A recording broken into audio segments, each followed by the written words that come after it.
Hello students, so today I will start our new chapter, that is changes around us. So what do you understand by changes? Changes mean whenever the things changes from one form to another form.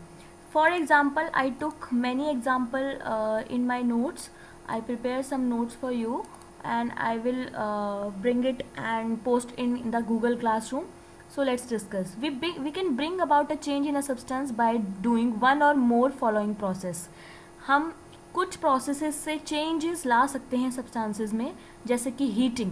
आपने देखा होगा जब आप, मैंने last class में भी discuss किया था, when we heat water the water changes from liquid form to gaseous form. That is also considered as a change.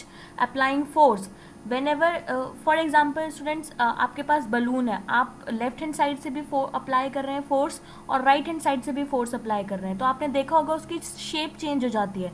That means this can also bring a change. Mixing it with something else. For example students, we have some glass of water and we mix a teaspoon of sugar or salt into it. You can see the texture, you can see the color of the solution changes, you can see the taste of the solution also changes. So this is all bring about the changes.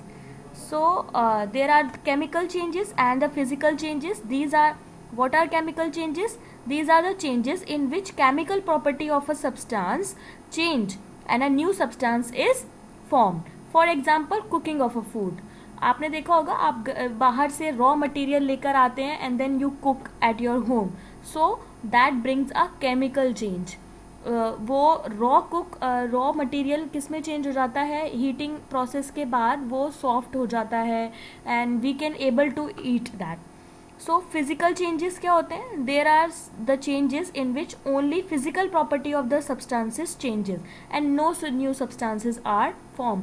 This is the major difference between chemical change and the physical change. Chemical change bring a new substance, but physical change do not bring the new substances. Characteristics क्या है physical change के?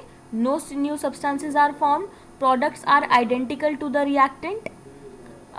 Students, product और reactant का आप यहाँ पर confuse मत होइएगा. Product और रिएक्टेंट हम किसी रिएक्शन में यूज़ करते हैं. These changes are reversible.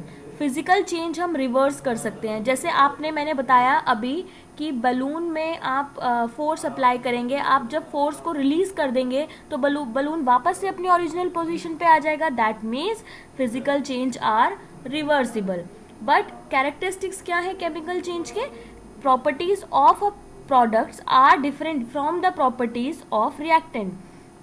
यहाँ पर भी आप कंफ्यूज मत होइएगा. इसका मतलब ये है कि प्रोडक्ट्स जो भी बनता है रिएक्शन में वो डिफरेंट होता है रिएक्टेंट के. रिएक्टेंट जो होते हैं वो किसी भी रिएक्शन से पहले जो भी सब्सटेंसेस होते हैं उसको हम रिएक्टेंट बोलते हैं, और जो रिएक्शन होने के बाद जो हमें मिलता है न्यू सब्सटेंस उसको हम बोलते हैं product. So basically most of the changes, chemical changes are irreversible. Chemical changes हमेशा इरिवर्सिबल होते हैं. फॉर एग्जाम्पल, आप किसी सोल्यूशन में, किसी वाटर सोल्यूशन में आप शुगर को ऐड कर देते हैं, तो उस ऐड करने के बाद आप देखेंगे कि हम वापस से शुगर को नहीं लेकर आ सकते हैं. शुगर को अलग और वाटर को अलग नहीं ला सकते हैं. That means this change is irreversible. So these changes always result in a energy changes. So reversible change क्या हुए? These are the changes that can be reversed. And irreversible changes क्या हुए? These are the changes which cannot be brought back in its original state. For example, burning of paper. So this is all about. I think this is not useful for you. Yeah. So right now I want to discuss here. So this balloon example I already gave you. Yeah. So you have to do an activity. This is your homework, that you have to do 3 activities on irreversible, and you have to write 3 activities in your notebook on irreversible change and also on reversible change.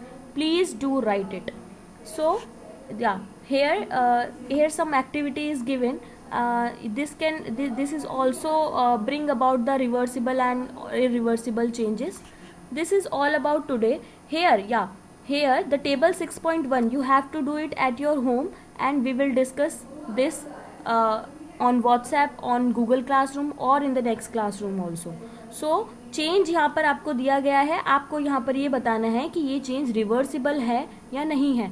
अभी मैंने बताया reversible means the substance can bring in its original position, but irreversible क्या है, वो वापस से original state में नहीं आ पाता है. सो आप बताएंगे यहाँ पर, ये टेबल को आप फिल करेंगे by your own, and I will discuss later in the next class that it can be reversed or not. So do it on your own. I will discuss more about this chapter in the further classes. Thank you.